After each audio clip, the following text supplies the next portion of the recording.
Your brain is the most powerful weapon in the world. Once you put away your phones and your computers and all that we have nowadays, yeah, it's great. We're up to date, but your brain is the only thing you have when you're going through depression, when you're going through hard times, you're going through death, real life shit. You can't Google that, man. You're alone. You're alone. You may have a shrink you're going to, you may have a best friend you're going to, but there's 24 hours in a day where you're alone in this brain. And your brain is talking to you in all kinds of ways. And it wants to control you, pull you in these different pockets.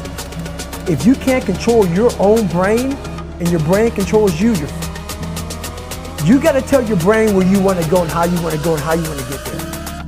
You got to control it. If not, it's over. What existed for me was, okay, man, how am I going to make this work? And all I knew back then was hard work.